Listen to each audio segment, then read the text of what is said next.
This is the Bama Podcast with Marty Solomon. I'm his co-host, Brent Billings. Today, we are seeing Jesus engage the act of healing in new ways. Yeah. This one had right at the beginning, it had a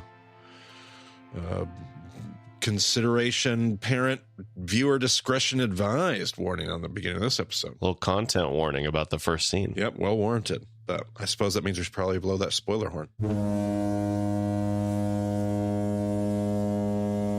Yeah, so we're starting off. It's we get the subtitle 2 weeks earlier. So we're jumping back a little bit in time, and we see two people rushing down a street at night, hurrying somewhere. They seem to be going to a doctor. We see all kinds of blood all over the place. Turns out the person who's hurt is Eden, and she seems to be having a miscarriage or something is going on. We didn't know she was pregnant at this point. We didn't know what was going on, but it's not a good situation for sure. And, she's pretty upset about it, as you would expect. Yeah. I've been in ministry long enough that I've come to realize how many people struggle with the trauma and the tragedy and the grieving of miscarriage. And because of the nature of it, it's not something we talk about much.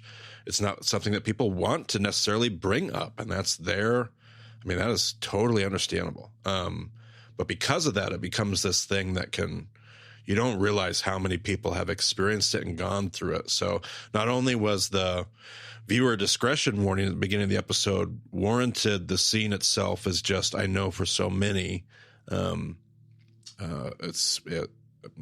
for some, I'm sure it's going to be triggering and traumatizing. And for others, it'll just be meaningful in other ways because those are things that they've experienced. So don't have a lot of commentary in that necessarily, other than just a recognition of, I feel like the church sometimes is too flippant in the way we just kind of deal with those stories in the scripture, or forget how prominent of an experience that is in the church. So I always like to kind of check myself and catch myself in that moment and go, yeah, this is a scene. And I think this does rebut my comment in our previous episode where I theorized that maybe they did the black and white because of the animal sacrifice. I was thinking about that when you said it. So clearly they are not afraid to show blood in this series. So yes. Oh, man. Yeah. And like Maggie and I have experienced miscarriage a couple of times, and that experience has mostly been on Maggie. It was not nearly as dramatic as this. I know that like for us, it was pretty early in both cases. Yeah. But yeah, I have friends who have gone through worse situations, and even to the point of like a stillbirth. Yeah. Which I cannot. Yeah. It's oh man. Yeah. It destroys me just thinking about it. Yeah. Like I can't comprehend it. Considering how hard it was. Yeah. When it was so early and there was almost no signs. Like Maggie would feel the signs, but like externally, like there was just nothing. Yeah. And there's a part of me that's like, man, should we be unpacking this for this episode? And yet I feel like this conversation right now is helping me relate to this character, like what Eden is going to be carrying through this whole season. Like she's struggling, and this whole conversation gives a lot of context and a lot of opportunities to empathize with just the weight of that struggle and how dramatic that is and would be for somebody like her. And considering how much blood is going on, you would think that she would be concerned about her absolutely. own safety at that point. But all she asks about is if her baby's okay. Yep. Which I think totally checks out, but also like, wow. Yep. That's oof. Well, so then we do have the credits, and I don't really necessarily feel like, I don't know. Did they go into? They went into the normal music for the credits, right? I do believe so. Yeah, I think so. Yeah, I don't know. I feel weird about it. I don't think I'm going to put the music in this episode. because then as soon as we get out of that, we go to Neely lying in bed. Right. McCall's there. She makes a comment that, like, she wasn't breathing when they came in. The doctor's there. So I guess, when at the end of the last episode, when they found her, like, they found her at just the right time, because she wasn't, like, she would have died if it had been any longer, basically. Yeah. That's how I saw it. So the doctor, he's like, well, her heart is weakened. I don't think I can do anything more about this. He asked Jairus to step outside the room. Says, we should probably start making arrangements for this. He mentions that there's I don't think this is a surprise to Jairus. I think this is telling us what this situation is. But he says there's a requirement for at least 2 flutes and 1 wailer. And Jairus is like, just don't do anything now. I have an idea. Yeah. And a lot of people, when they hear about you pay these mourners to come in, like, a lot of us in our culture have this really negative reaction to that. And The Chosen did a decent job when we see them later in the episode. They kind of had like a, I don't know, like an aura, a stigma, but not nearly as bad as they could have. Like, in the Jewish culture, this is a part of how you facilitated grief.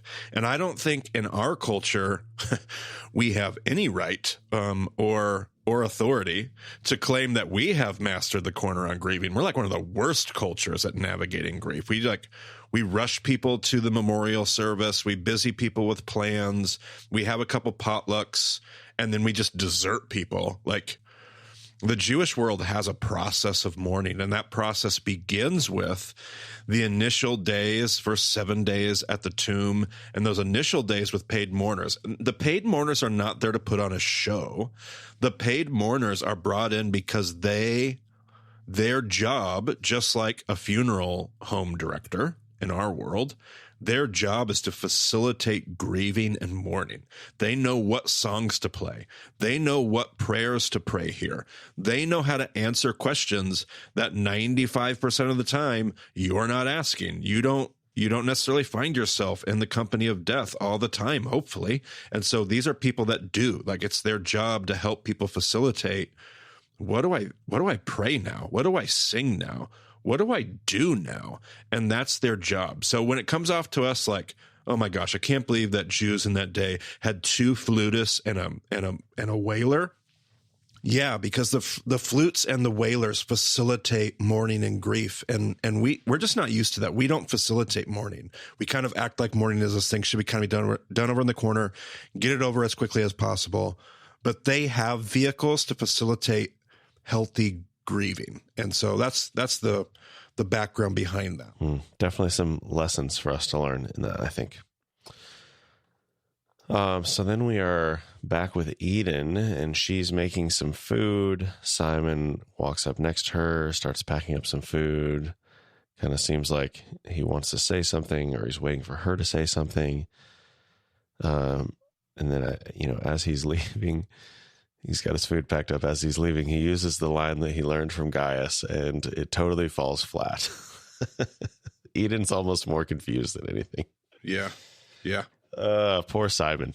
Still clueless at this point, which part of me is like, why doesn't she just share it with him? But like, yeah, she's been in that situation for 2 weeks on her own. And now it makes sense. The episode prior, when she was like, I thought in the last episode, she was just trying to spend time with Peter, but she was probably trying to spend time. Like, she was trying to create the time for some of that conversation. And Peter was tired. He wanted to take a nap, and now he's busy, and now the home's full, and just that. And now all of a sudden things are starting to make sense. We have some context for where she's at. Yeah. So then we're in Zebedee's home, and we see James and John. They're arguing about Thomas and John and that relationship. And James is still kind of irritated about stuff. And Zebedee comes in and asks about Ramah and then Mary and Tamar, and he's trying to figure out his ideas on how he's going to make the olive thing work. Zebedee asks if the women can all be trusted, and James is like, well, they follow Jesus. I think that's enough to trust them.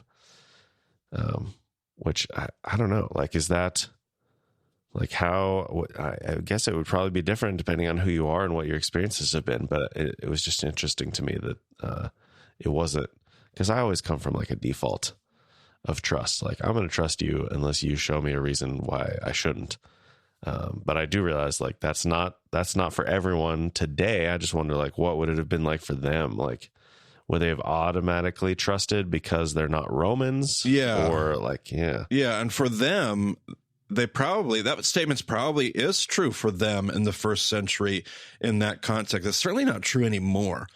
So much so that we wrestle with the danger of overcorrecting, because nobody trusts. In fact, people might trust Christians, people who follow Jesus, the least. And that's warranted. On some level, that's just social accountability for how we've failed our mission. But back then, in those earliest days of following Jesus, it's certainly how it should be. It's certainly how it ought to be. And I think it probably was something you could have relied on in that first century or two with Jesus followers.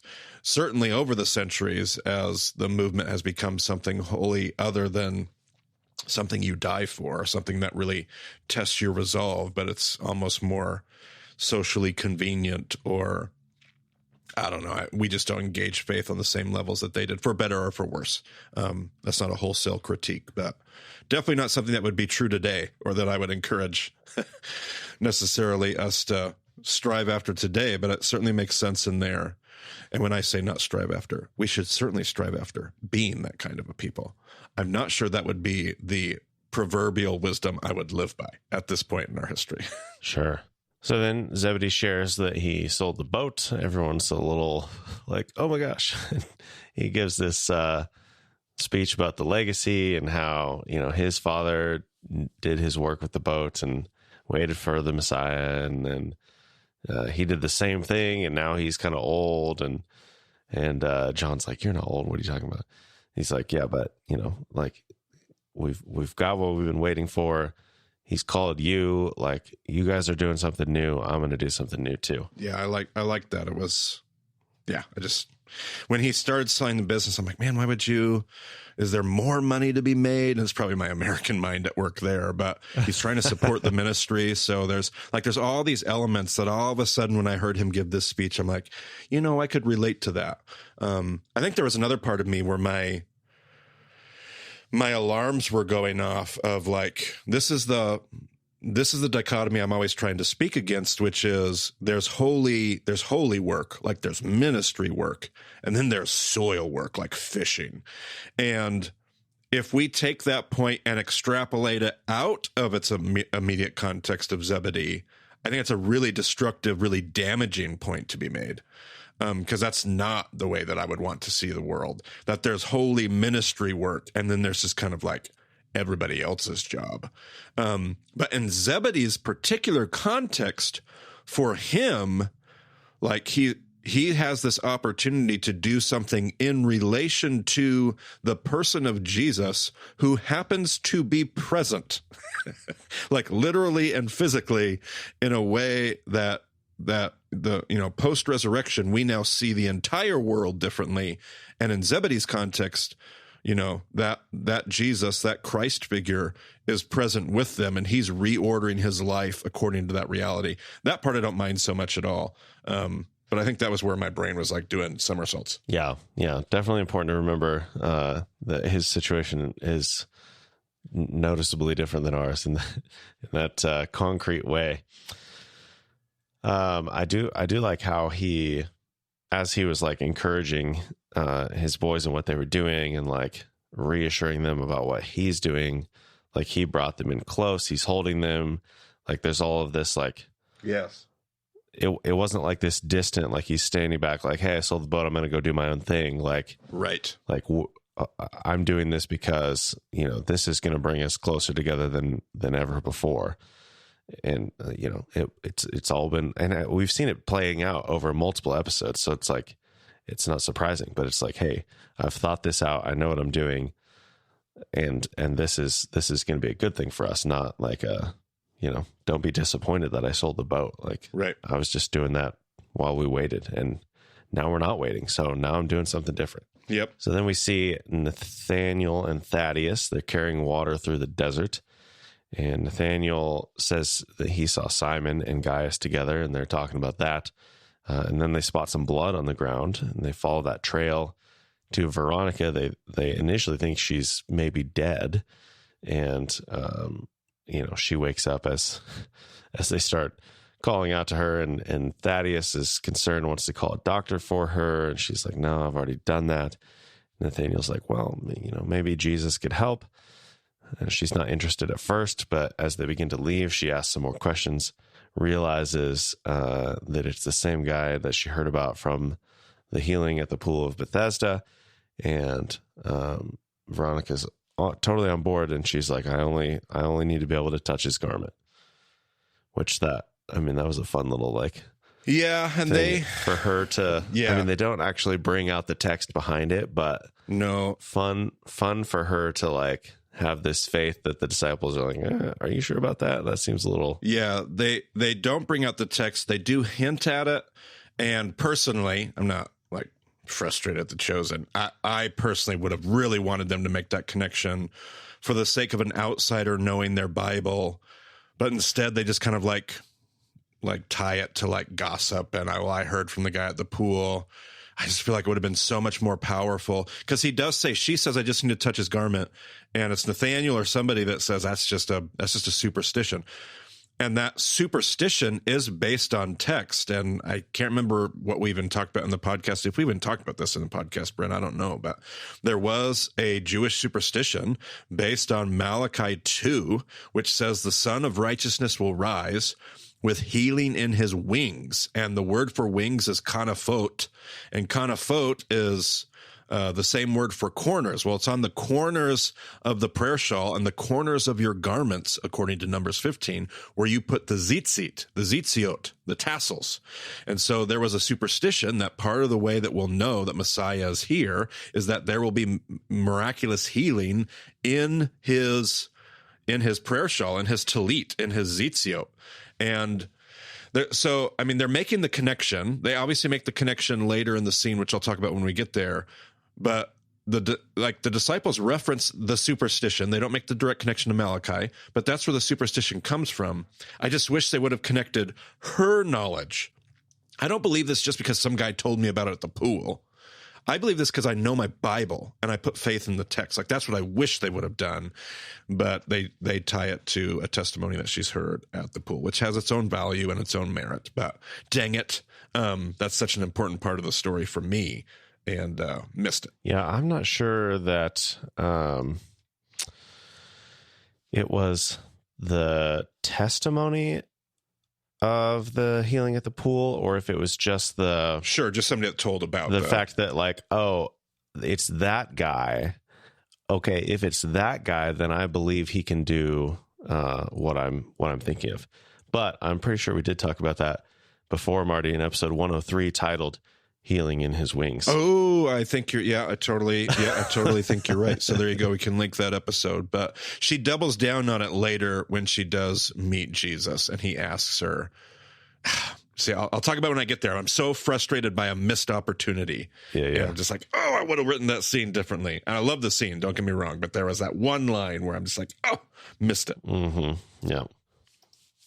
So then we are over with Judas and Mary and Tamar, and they are helping Zebedee buy the olive grove. They meet the son of the previous owner, and Judas makes some negotiations with him to have him help them out because the trees have not been tended to because his father got sick, and I guess that's why they had to sell it or whatever. I don't know, but the son knows what he's doing, and so they make a negotiation for him to show them the ropes, help them get things back in order, and seems like they've got what they need to make this happen. I like how they use the characters to lean into their strengths. Judas and Tamar have such a similar gift or context that they're bringing to that, which I just love, because Mary is so insistent that we keep checking with Judas whenever Tamar has an idea. But they both have this business, like this business savvy. Like Tamar in the last episode, when she was talking to Zebedee about olive oil, she has this it's not just that she appreciates worldly things and consumer goods. She also has this knowledge of how you can make this work in the world and how you can make money. And like, she's always making those connections. And even though at this point it's completely irritating Mary, like they're playing that into Tamar's character very well. And here Judas, somebody who's very good at business, who's very good at making deals because of his like here he is working the field. And I just like how they've worked that into the characters, and they allow the characters to play into their strengths, not in a crooked way, not in a sinful way, just letting them be them and showing how it would have brought something positive to the table in the Havurah. Yeah, I definitely appreciate we see this in a lot of situations where it's like all these disciples have different personalities. You know, they've shown that they all have different backgrounds. They have different experiences and strengths and weaknesses. And we get to see that play out, you know, in full color, in motion, Marty. It's great. Yep. So then we are back with Simon and Gaius. They're actually placing stones in the cistern, and I think it was like a high five or something. They did something, and then it was like, whoa. So they both kind of step back. Yeah, Gaius is like, you're probably not supposed to touch me. So Simon, he's trying to explain how some of these things work. He does eventually go on and share that Gaius's line did not work on Eden. And Gaius is like, well, did you mean it? He's like, well, I mean, sure. He's like, well, if you don't even know what you did, how can you mean it? He's like, well, I tried to sound like I meant it. Yeah. It's like, well, that's not going to work. Yep. So then Gaius shares some stuff about the children in his home, and he's kind of dancing around the language on that a little bit. Simon makes some comments on it and definitely hits a nerve. And Simon just kind of Gaius just kind of shuts down and like just starts working more furiously and kind of ignores Simon. And Simon's like, what just happened? Yeah, there's a couple things I love about the humanity of Gaius's character here. And I mean, one of it is that he's doing the work along with Peter. He's not commanding it be done. He doesn't have his Roman paraphernalia on, ordering people around.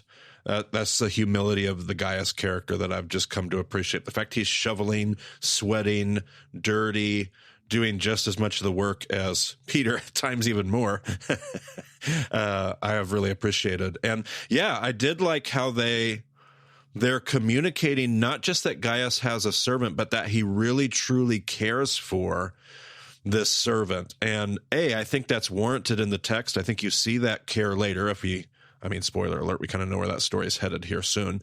But the word that's used in the Gospels for the servant is a very intimate word for servant. In fact, some people have made probably too much out of the word that's being used for servant, because it's the word that would be used when you have your, like we've talked before about how in the Roman world you would have like a boy that you mentor. And we talked about pederasty and some of the gross expressions, oppressive, abusive, particularly sexual exploitation of that role. I don't think that word I don't think you have to assume that when that word for a slave or a servant is used, but it is the term for a much more, it's not just a fringe marginal servant of a household. It's somebody who is a part of the family, in either an exploitive way or, in the Gaius case, as the way that they're portraying it, I think appropriately so. I think it would have been a much more, this isn't just a random slave. This is somebody that this guy cares a lot about. So I think that's very warranted historically in the Greek language and in the gospel text itself. Yeah, definitely. Jumping over to Yusuf, he's stopping in with Jairus, and Jairus is furiously searching for something. Jairus realizes that Yusuf might actually be able to find Jesus and take Jairus to him. Yusuf says he only knows where to find some of the disciples. And so they do go. They find Judas, who's in the house. And Jairus he's, as soon as he knows that this guy is connected to Jesus, he just pleads with him to help in any way. Yeah, and Judas is pretty resistant and fits the MO of of kind of how they're trying to protect. Sometimes they don't even know where Jesus is. Even if they did, they wouldn't tell him. And yet they've got a pretty convincing between Yusuf and Jairus. I think Judas can see the authenticity and says, all right, well, I don't know, but let's go see if we can figure it out. So then we see Z come in and tell Mary and Tamar that Jesus is back. And so then we see Jesus in Simon's home with little James, Andrew, Matthew, and Philip. And Jesus is thanking Eden for some of the food, and he's starting to experience some of her frustrations more directly, and he's kind of considering what's going on with her. Philip asked Jesus about fasting, why he hasn't asked them to fast, and says, like, this could be, if everybody else is asking their disciples to fast and you're not, like, what does that say? I thought what was interesting in that was when I read the Gospels and it says the disciples of John came and asked Jesus. In my mind, and I don't even think this is wrong, but in my mind, I've always assumed and pictured like John the Baptist's disciples from like another Havarah. Like John the Baptist has his disciples. What I've never considered is that it was the disciples of John who are a part of Jesus's Havarah that are asking. Like the scene, like is it Philip that asked that question? Like it's one of John's actual disciples that is now a disciple of Jesus. But I've never considered reading the text that way. I don't know if that's as warranted as it is, but I just definitely, I was like, oh, yeah, sure. He's a disciple of John asking Jesus about fasting. Sure. It's a unique way of putting that together. Yeah. Great grab on that detail. So Jesus asked Eden if she has any wine fermenting, and then asked James to grab a wineskin. They're talking about the qualities of the wineskin and everything else. Jesus kind of, explaining his analogy out a little bit more. And then he looks at the disciples and they all look around at each other. And Andrew's like, I don't understand what you mean. I think none of us do. And then we see outside Yusuf and Jairus spot more followers of Jesus and follow them into the house, and presumably still in the middle of this wineskin conversation. They barge in, and Jairus falls down before Jesus, tries to explain himself, starts to share a little bit about his daughter, asks for him to heal her. And Jesus is like, you don't even know me, and you believe this much. And so Jairus is like, Jesus says, well, go ahead and take me to her. And then everyone files out of the house. Yeah. And they're building this theme in this episode, and really, I'm sure throughout. But what I love about this episode is the emphasis and the premium put on faith. Like, here's this guy that has faith, and you all know me, all these people, and they're all struggling. And that's not to discredit their struggle. It's not to trivialize Eden's struggle or any of those things. But all these people know me personally, and they struggle to believe and trust. And you don't even know me, and you trust. And obviously, that's a beautiful point in the Gospels. I think we get a large portion of that. I hope that we wrestle all the way through with what that would potentially look like in our own context, in our own culture. If we were to meet somebody that doesn't do all the stuff and doesn't go to church and doesn't, like, they don't belong to community and they don't believe in the 4 pillars of Bema and they don't know anything about context, but they believe that Jesus can make a difference. Like, would Jesus look at that person and be like, this, everybody, this person gets it. They don't listen to podcasts. They don't go to church. They don't have a small group, and they understand who Jesus is. Like, I hope we wrestle with what that would look like in our own culture, not just back then with these people who didn't know the actual physical Jesus. I find that to be convicting. Well, and I think specifically Jesus says, you've never even met me before. Correct. And then Jairus turns around and says, yeah, but I know you. Yeah. No, she said that's the second time he said that too. Yeah. The first time he said it like right after he came in, and it was a little more like hurried and casual. And then he was a little more intent on it. Yeah. And the second time when Jesus, tries to say that, I think that's what, what locks it in. So, then we're back with Simon and Gaius. They're applying some mortar, talking about their respective religions. Love the connection to broken cisterns. I freaking love it. It's so great. Yeah. Simon brings up Jeremiah 2.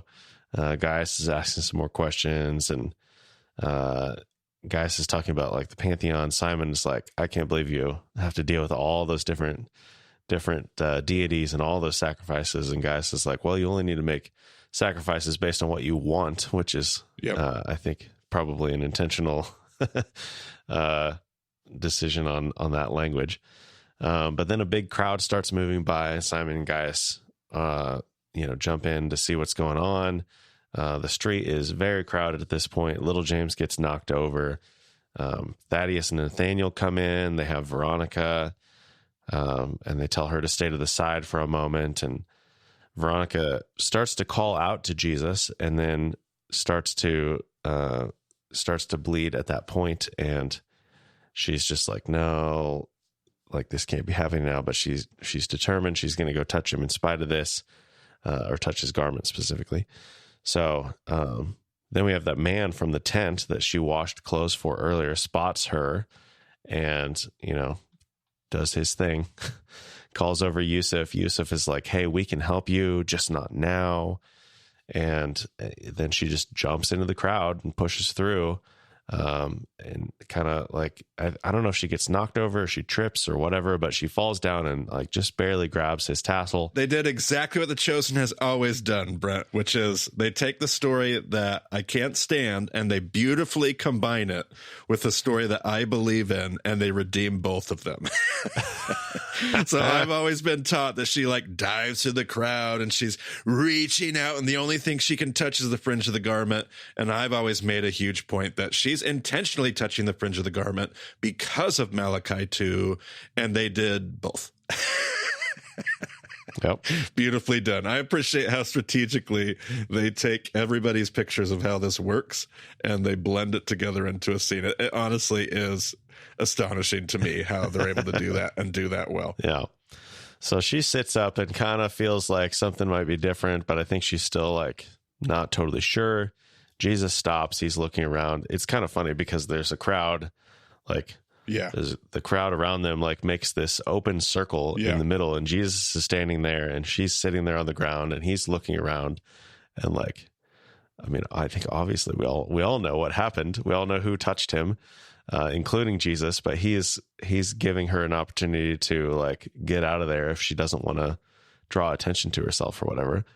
But she does, end up sitting up and explaining herself, admitting that she's the one who touched him.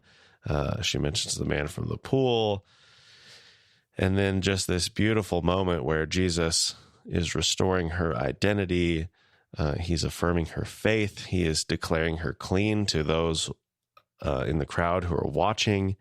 And then I love that they did this, because I thought for a moment, like, oh yeah, she's healed, but he's not gonna touch her because she would still be unclean at that point because like she hasn't washed or whatever. But then at the end, before he actually stands up, he takes his hands and cradles her face. Yes. And I was just, oh man, that was a mess.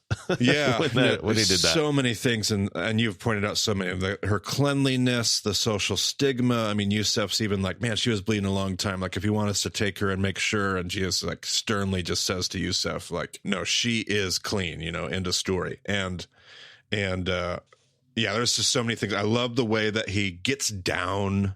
He doesn't stand over her. His character's done this routinely throughout The Chosen. He gets down to where she is. She's lying on the ground. He kneels down. The way that he looks at her, the way that he talks to her, pulls dignity out of her, restores her humanity. I'm nobody's daughter. Yes, you are. Look at me. You're my daughter. I love the question. Why did you touch my garment? I thought they were going to nail it. And she said, well, I thought that's all I would need to touch. And I heard the story of what you did. And that's how big my faith is, rather than the line for me would have been, because it's promised in your scriptures. Or if she would have quoted Malachi 2, that's what I wanted to come out of her mouth. That's the only part of the scene that we missed. But I loved the connection that's then made of It's not my garment that did it, it's your faith. And this, again, this theme in this episode of the place of faith. And as we say in Bema, trust. Like, she's trusting the story. She's trusting, like, that's faith. Faith is trust in action. Trust is faith in action. Those words in the Hebrew are connected. They're interchangeable. Faith and trust, depending on which words we're talking about anyway. But those ideas as we use them are, and so that idea of faith, I love as it fits with Bema, because we're always talking about trusting the story and the place of trust over fear. And these are great examples of what that looks like. Yeah. So at that point, Jesus gets up. He asks the crowd to disperse. He's like, I promise I'll come back, but I've got some other things to do. He starts handing out assignments. Z's going to take care of the crowd. Nathaniel and Thaddeus and Philip are going to watch over Veronica and make sure she's okay. And I think at least Mary is there as well and is kind of talking to her and whatever. And then he says, Simon, Big James, and John to join him. So, there it is. Peter, James, and John. Yep. James and John being the brothers in this situation. We've mentioned that previously. Yep. And it's in the scriptures, so I'm not going to argue. Yep. So then they're getting close to Jairus' home, and they start to hear some flutes and some mourners. And Jairus is just kind of panicking. He can't believe he was too late. But Jesus assures him that Neely will be well. And he kind of has to say that a couple of times. And then Jesus enters the house, tells all the mourners to stop. They laugh at him.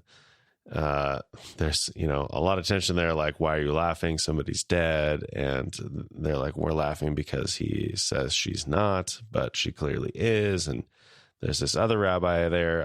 I don't know if we ever knew his name, but Akiva. That's Akiva. Which I don't think they're trying to make it.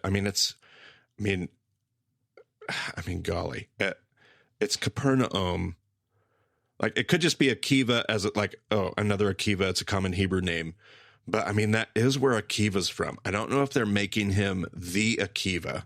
If that's the case, unless they change his character, I really don't like that, because Akiva is the most pro-Jesus, aligned with Jesus. So maybe that character will have a change of heart, and then I'm going to absolutely love that storyline. If that's who they're making that, if they're making that out to be the Rabbi Akiva, that's a big deal. But that was the name in the captions. Well, that would make him pretty old by AD 70. And he could. I was looking at his age in there. I'm like, he's 30 or 40. He's at least 30, probably more like 40, maybe even a little older in that scene. But that makes him 70, 80. So yeah, it's doable. It could be. It feels like an odd choice of name if that's not who you're trying to make it out to be. So sure, I don't know. Sure. We'll see what they do. We'll see.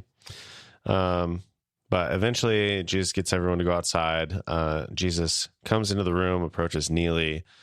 He calls there. She's upset that Jairus was gone when all of this went down. She's very concerned about what Jesus is doing.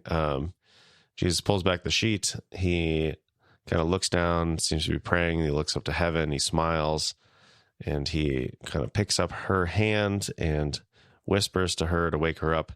And of course, the family is celebrating tremendously. The disciples are kind of staring in disbelief because, he's done all of these healings and these other things before, but as far as they were aware, has not raised somebody from the dead. Yeah. So this is a new level of healing. Yes, indeed. If you can even call it healing. I don't know if right. It's a whole new thing. So the disciples are there, just like, jaws to the floor, and Jesus, looks at all of them like, don't tell anybody about this. It's not time for the kind of commotion this is going to cause. Don't even tell the other disciples about this at this point. And then Jesus and Jairus, have more directly a conversation about faith and hope that others share that faith. And then they head outside to be accosted by the religious folk. Yeah. Well, right before that happens, we see Veronica outside, and she is... Oh, sure. I forgot. Yeah. She's removing all of her extra clothing, and she had like ropes and all kinds of stuff tied up, like that she was using to hide the blood. And she places that on some kind of fire. I don't know. It looked like she went into a building and it was just like an oven kind of situation. But either way, she burns all that stuff, and then she goes to wash in the sea. And then we see Jesus coming out, and I guess it's Akiva and Yusuf. I mean, Yusuf isn't really doing much. Akiva confronts Jesus about him being unclean, and Jesus is like, well, what are we going to do about this? And ultimately he's like, you know what? I'm going to go take the disciples for a swim, and we'll satisfy the washing requirement in the process of that. Yeah, I did love the line, like, and what are you going to do? And he's like, I'll write a letter to the Sanhedrin. And Jesus is like, a letter. I thought that was a great line. Yeah. and then again, I like what the writers have done here, because they've walked this line. If the writers make a scene where Jesus needs to be cleansed, you're going to tick off all kinds of Christians that don't agree with that concept. We've talked about it before. I would totally be aligned with that. I'd be all for it if Jesus goes and finds cleansing, because that's what the law of Moses says. So they don't say he's not going to, but nor do they say he needs to. And so they kind of let this religious fervor and these whatever, I hate to use the word legalism, but that thing drive his decision to play by those rules. And so he does end up, and I just love it all, because I think he would have done that. And I love the way that scene ends when they all end up out there. I love the joy. I love how they're accomplishing the law of Moses and doing it in that same kind of the bridegroom is here spirit and mentality that he was talking about when he talked about fasting, like all of it. I just loved how they did that. It was great. It's kind of like the thing later with the temple tax where, somebody asked Peter about it, and Peter's like, oh yeah, we pay that, of course. Right. And it's like Jesus was not on the way to pay that at that point. Sure. But once it comes to light that that Peter has said that and pointed it out, then he does actually follow through on it. So, and I'm of the mind that he would have. I'm of the mind that he would have gone and cleansed himself. That's my personal take. Like, not that he wouldn't have if it wouldn't have been pointed out, but he would have even if it wouldn't have been pointed out. That's not necessarily what The Chosen is portraying, but I like how they brought all of those options together. It was great. Mm-hmm. The water scene, I feel like, had a little bit of a Top Gun volleyball vibe going on. Did not think of that, but goodness. All this, jovialness, this splashing around, near sunset lighting. I don't know if that was the influence for that scene, but I love the connection. And of course, the new Top Gun movie recently came out, and I watched the old one before it. So maybe it's just because it's on the front of my mind, but I really enjoy that. I'm not going to be able to watch that scene anymore without hearing. It's going to be great. So then to close out this episode, we have the camera backing up to reveal that Eden is watching everything that's going on here. And her storyline does not come to a conclusion yet in this episode, unlike Veronica and Jairus and his family. So correct. More to come for Eden. Yep. But that does it, Marty. That's the episode. That's the episode. Pretty good spot. All right. You can go to BayModestepship.com to find the show notes. Check out episode 103 if you want to hear us talk a little bit more at length about the healing in the wings situation. And that was a fun conversation. I think you summarized it well, but of course we talk a little more at length in our original verse by verse account of Matthew. Mm-hmm. But yeah, everything is there on the website. So thanks for joining us on the Baymont podcast this week. We will talk to you again soon.